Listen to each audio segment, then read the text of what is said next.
अस्सलाम वालेकुम students, welcome to bio with Aneela. Class 9 का टॉपिक जो मेरी हम इस वीडियो में डिस्कस करने लगे हैं वो है बेसिकली 5 किंगडम क्लासिफिकेशन सिस्टम। मेरी लास्ट वीडियो तक हम लोगों ने जो 5 किंगडम क्लासिफिकेशन सिस्टम है उसमें से जो फर्स्ट किंगडम है जो कि किंगडम मोनेरा या प्रोक्रियोट्स उनके बारे में पढ़ लिया था बेटा। उसके बाद मैंने आपको यही बताया था उस वीडियो के एंड पे कि मैं आपको एक टेबल की सूरत में समझाऊंगी ताकि आप लोगों को याद करने में आसानी हो जाए। ठीक है जी।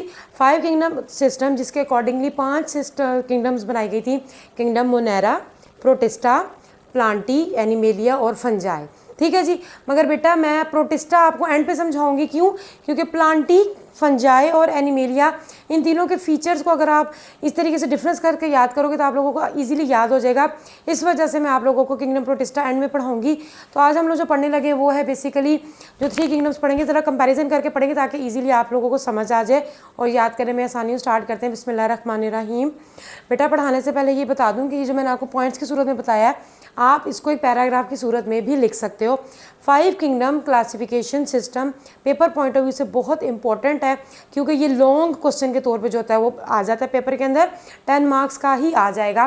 तो फर्स्ट आप लोगों ने बताना है कि 5 किंगडम को किसने जो था वो किसने प्रपोज किया, उसके बाद किसने जो उसको मॉडिफाई किया। फिर फर्दर ही सारे साइंटिस्ट के नाम मेंशन है कि रॉबर्ट विटिकर ने जो था वो इसको प्रपोज किया था और मार्गलिस और श्वार्ट्ज ने जो था इसको फिर मजीद क्या किया था, मॉडिफाई किया था। उसके बाद जो 5 किंगडम है, किंगडम मोनेरा मैं आपको लास्ट वीडियो तक पढ़ा चुकी हूँ। आज हम मजीद 3 किंगडम्स को कंपैरिजन करके पढ़ेंगे। उसके बाद आपको प्रोटिस्टा एंड पे पढ़ाऊंगी। चलिए जी। Kingdom fungi. फंजाई जो है बेसिकली बेटा पढ़ने के लिए जहन में आप लोग फंगस या फफूंदी को जहन में रखोगे जो कि अक्सर डब रोटी या ब्रेड वगैरह पे, ब्रेड या रोटी वगैरह पे जो है वो लग जाता है। ये फंजाई है। अब इनके फीचर्स क्या हैं? They are eukaryotes. यूकैरियोट्स का मतलब बहुत दफ़ा डिस्कस कर चुके हुए हैं। यू का मतलब होता है ट्रू, कैरियन का मतलब होता है न्यूक्लियस। ऐसे तमाम ऑर्गेनिजम्स जिनके अंदर प्रॉपर न्यूक्लियस पाया जाता है उनको यूकैरियोट्स कहा जाता है, या ऐसा सेल जिसमें प्रॉपर न्यूक्लियस पाया जाता है उसको यूकैरियोट्स कहा जाता है। तो फंजाई भी, प्लांटी भी और एनिमेलिया ये तीनों यूकैरियोट्स आ जाते हैं। ये पहला इनका फीचर है। पहले हम एक दफ़ा फंजाई के देख लें फिर प्लांटी के साथ कंपैरिजन करके देखेंगे। फंजाई क्या है? They are eukaryotes. यूकैरियोट्स का मतलब होता है इनमें प्रॉपर न्यूक्लियस पाया जाता है। उसके बाद दे आर मल्टी सेलुलर।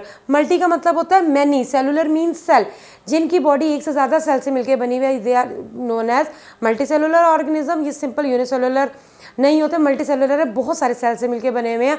उसके बाद दे आर हेट्रोट्रॉफ। बेटा हेट्रोट्रॉफ का क्या मतलब होता है कि ऐसे ऑर्गेनिजम्स जो कि अपनी खुराक खुद नहीं बना सकते, इनको दूसरों पर डिपेंड होना पड़ता है अपनी खुराक हासिल करने के लिए। They are known as heterotroph. मैं आपको जब 2 किंगडम क्लासिफिकेशन सिस्टम पढ़ाया था तो उस वीडियो के अंदर आप लोग ऑटोट्रॉफ और हेट्रोट्रॉफ की डेफिनेशन भी देख सकते हो। मैंने बताई भी है पहले भी कि what are heterotroph? All those organism which do not make their own food, they are known as heterotroph. So fungi are eukaryotes, इनमें प्रॉपर न्यूक्लियस होता है। They are multi cellular, they are made up of many cells. Heterotroph mean कि ये हमारे पास अपनी खुराक खुद नहीं बनाते। तो बेटा अगर ये अपनी खुराक खुद नहीं बना रहे तो ये किसके ज़रिए ले रहे हैं? ये ले रहे हैं they get food by absorption. Absorption का मतलब होता है जज़ब कर लेना। फंगस वगैरह आप देखो जब किसी डब रोटी के ऊपर लगती है तो आप देखो कि आहिस्ता आहिस्ता वो डब रोटी जो होती है वो खुरना या भुरना शुरू हो जाती है, क्योंकि वो जो फंजाई होता है उनके अंदर इंजाइम्स होते हैं। वो अपने इंजाइम्स जो होते हैं वो उस ब्रेड के ऊपर डालते हैं और उसके अंदर के न्यूट्रिएंट्स को आहिस्ता आहिस्ता डिकम्पोज करके उसको तोड़ के खुद एब्जॉर्ब कर लेते हैं। जैसे बड़े जो होते हैं वो सख्त फूड खा लेते हैं, रोटी खा लेते हैं, तो बच्चे जो होते हैं बेबी फूड जो होते हैं अगर आप उसी रोटी को दलिए की फॉर्म में दो तो वो इजीली। फंजाई भी यही काम करता है कि फंजाई क्या करता है कि ये वो ऑर्गेनिज्म है जो कि अपने इंजाइम्स डालने के बाद उस चीज़ को क्या कर देता है, सॉफ्ट कर देता है और फिर आराम से उसको डाइजेस्ट करेगा या एब्जॉर्प्शन कर लेता है उसके अंदर के न्यूट्रिएंट्स। अब जब डब रोटी वगैरह पे लगता है तो उसमें क्या होता है, डब रोटी में ग्लूकोज वगैरह या स्टार्च होता है बेसिकली। तो फंजाई अपने इंजाइम्स उस पर इंसर्ट करते हैं और उसके बाद क्या करता है कि स्टार्च या ग्लूकोज मॉलिक्यूल को आहिस्ता आहिस्ता एब्जॉर्ब कर लेता है। तो तमाम फंजाई फूड अपनी हासिल करते हैं बाय एब्जॉर्प्शन। और फंजाई के बहुत इंपॉर्टेंट फीचर है बेटा, इसी वजह से इसको किंगडम प्लांटी में नहीं डाला गया था या एनिमेलिया में नहीं डाला था कि फंजाई में जो होती है वो सेल वॉल प्रेजेंट होती है। और सेल वॉल जो होती है वो किससे मिलकर बनी थी? काइटन से। काइटन जो है ये बेसिकली वैक्सी सा मटेरियल होता है, मोम की तरह का मटेरियल होता है। जैसे मोमबत्ती आप देख लो, कैंडल को देखो, पानी जरा तो उस पर डालो वो फ़ौरन बह जाता है। वैक्स का क्या काम होता है कि वो वाटर को एब्जॉर्ब नहीं करता बेसिकली।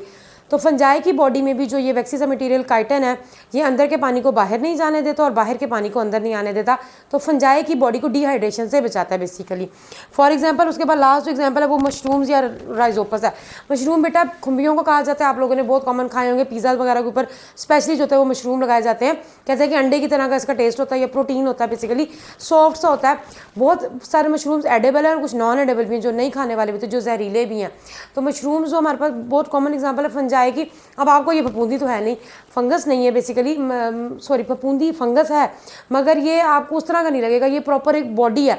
मशरूम जहाँ पे ज़रा सी आप देखो बरसात होती है, ख़ासतौर पे जहाँ पे नमी और एनिमल्स जहाँ पे होते हैं, जहाँ पर एनिमल्स का वेस्ट होता है, वहाँ पे ये बहुत जल्दी फंजाई ग्रो करता है, क्योंकि एनिमल्स के वेस्ट के अंदर से उसको न्यूट्रिएंट्स वगैरह मिल जाते हैं, तो ये वहाँ पर बहुत तेज़ी से ग्रो करते हैं मशरूम्स होते हैं। और राइजोपस मैंने यहाँ पर क्यों मेंशन किया, राइजोपस ब्रेड मोल्ड है, वो फंजाई है जो कि डबल रोटी वगैरह पे लगती है, इस वजह से मैंने राइजोपस का बताया। आपकी बुक में नहीं मेंशन, आप लोग मेंशन भी कर सकते हो राइजोपस, वो फंजाई है बेटा जो कि ब्रेड वगैरह पे लगता है, ठीक है। इसके फीचर पढ़ लिए प्लांट्स के पढ़ने के बाद फिर हम एक दफ़ा जब एंड करेंगे तो इनका सबका कंपैरिजन भी कर लेंगे। उसके बाद आ जाते हैं प्लांटी पे। प्लांटी यूक्रियोट्स हैं, बता दी यूक्रियोट्स क्या होते हैं, मल्टीसेलुलर है, ये भी आप फीचर आराम से लिख सकते हो कि plants are eukaryotes, plants are multicellular. Autotroph है, ऑटोट्रॉफ का मतलब होता है कि ये अपनी खुराक खुद बनाते हैं, और किस प्रोसेस के जरिए बनाते हैं, फोटोसिंथेसिस के जरिए बेटा। They make food by photosynthesis. तमाम पौधे, तमाम ग्रीन प्लांट्स जो ज़्यादातर वो क्या करते हैं, फोटोसिंथेसिस करते हैं, जिसके ज़रिए वो अपनी खुराक खुद प्रिपेयर कर रहे होते हैं। तो ये हमारे पास क्या, प्लांट फोटोसिंथेसिस करते हैं। प्लांट्स में भी सेल वॉल पाई जाती है जो कि केमिकल से मिलकर बनी है, जिसका नाम है सेलुलोज। बहुत इंपॉर्टेंट है बेटा, सेलुलोज वो केमिकल है जिससे मिलकर प्लांट्स के सेल वॉल बनी हुई है। तो फंजाई और प्लांट्स में यही कंपैरिजन आ जाता है कि फंजाई, अभी हम बाद में डिस्कस करते हैं। उसके बाद बेटा प्लांट टी में एग्जांपल आपने दे दी है, अगर वैसे पेपर में आपको भूल जाता है तो किसी भी पौधे का नाम लिख लो, मैंगो लिख लो, रोज़ लिख लो, एप्पल लिख लो, फ्रूट्स के या वेजिटेबल के कोई भी नाम लिख लो। आपकी बुक में फ्लावरिंग प्लांट्स मेंशन है और फर्न्स मेंशन है। फर्न हमारे पास ऐसे प्लांट्स हैं जो कि लोअर ऑर्गेनिज्म है या लोअर प्लांट्स होते हैं, बड़े बड़े नहीं है। जबकि जो फ्लावरिंग प्लांट्स हैं, फूलों वाले पौधे, वो भी ज़्यादातर इतने बड़े नहीं थी, मगर बेटा इसमें सारे वुडी प्लांट्स भी आ जाते हैं, जैसे कि मैंगो ट्री आ गया, एप्पल ट्री आ गया, सारे पौधे। तो आप इसमें किंगडम प्लांटी में अगर आपको प्लांट्स नहीं याद हो रहे तो आप सिंपल रोज़, एप्पल, मैंगो कुछ भी मेंशन कर सकते हो।